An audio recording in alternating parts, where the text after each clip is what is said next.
Assalamualaikum warahmatullahi wabarakatuh. Perkenalkan, nama saya Diana Yunilisari. Saya mengampu mata kuliah Hukum Adat untuk semester genap ini. Pada hari ini kita akan membahas mengenai asas-asas hukum perkawinan adat. Pertama, kita akan membahas mengenai batasan hukum perkawinan adat. Menurut Profesor Hilman Hadikusuma, hukum perkawinan adat adalah aturan-aturan hukum adat yang mengatur tentang bentuk-bentuk perkawinan, cara-cara pelamaran, upacara perkawinan, dan putusnya perkawinan di Indonesia. Sedangkan menurut Profesor Dr. Sukanto, perkawinan itu bukan hanya suatu peristiwa yang mengenai mereka yang bersangkutan, yaitu perempuan dan laki-laki yang menikah. Akan tetapi juga bagi orang tuanya, saudara-saudaranya, dan keluarga-keluarganya. Menurut Profesor Dr. Ervan Dijk, perkawinan menurut hukum adat sangat bersangkut paut dengan famili, keluarga, masyarakat, martabat, dan pribadi.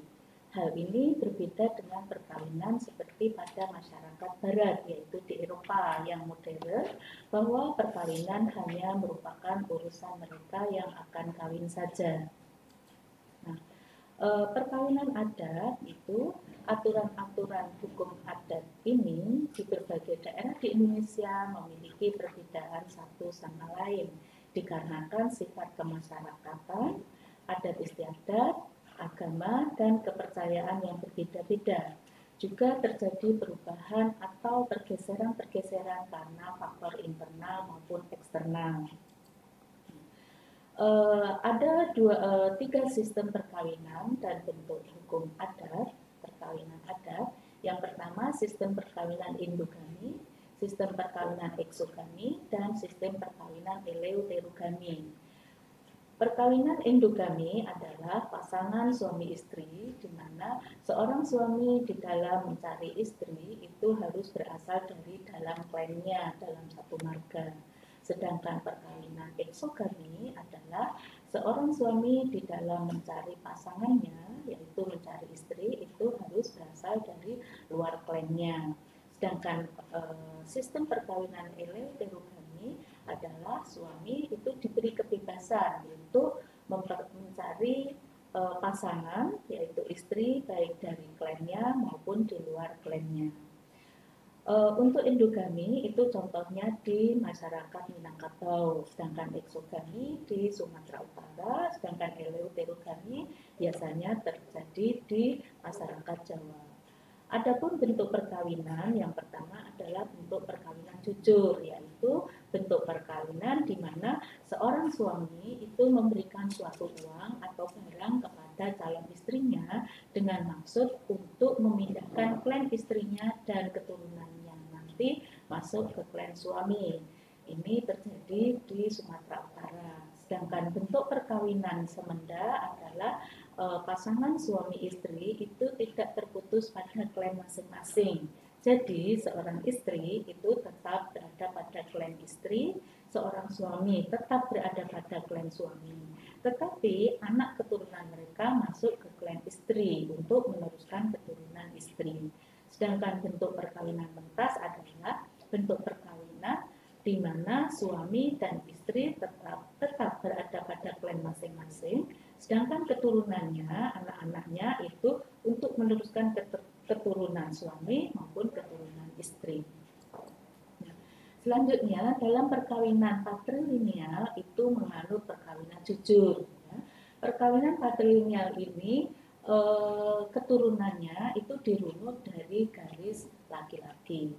Nah, adanya bentuk jujur di sini itu sebagai tanda diputuskannya hubungan istri dengan persekutuannya. Setelah menikah, si wanita akan mengalihkan kedudukannya kepada keanggotaan kerabat suami untuk selama ia menikah. Baik pribadi maupun harta benda yang dibawa akan tunduk pada hukum adat suami, kecuali ada ketentuan lain yang terikat dengan harta bawaan istri tertentu.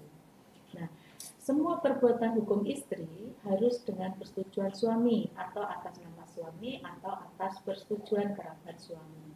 Kedudukan istri dalam perkawinan matrilineal itu membantu suami dalam mengatur kehidupan rumah tangga, baik dalam hubungan kekerabatan maupun dalam hubungan kemasyarakatan.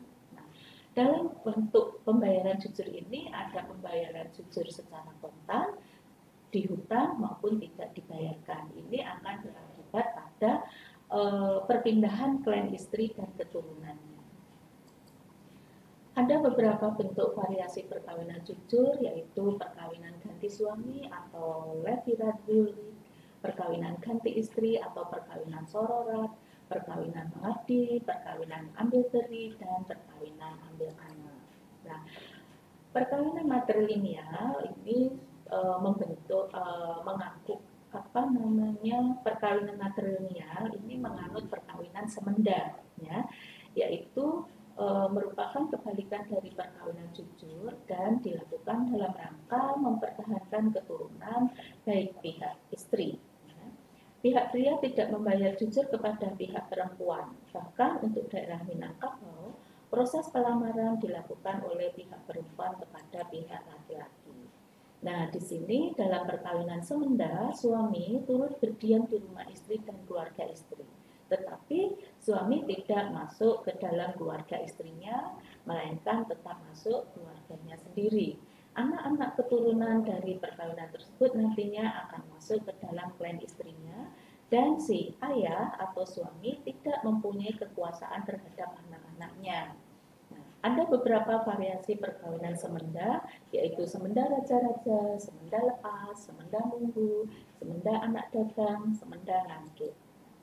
Di dalam perkawinan parental itu menganut bentuk perkawinan endogamia, yaitu si suami masuk ke dalam keluarga istrinya dan sebaliknya, sehingga akibatnya ada perkawinan baik suami maupun istri menjadi dua keluarga.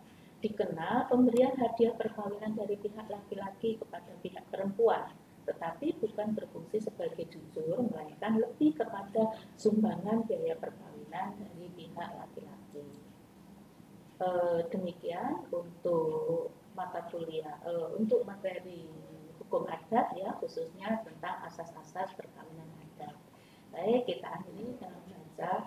Wassalamualaikum warahmatullahi wabarakatuh.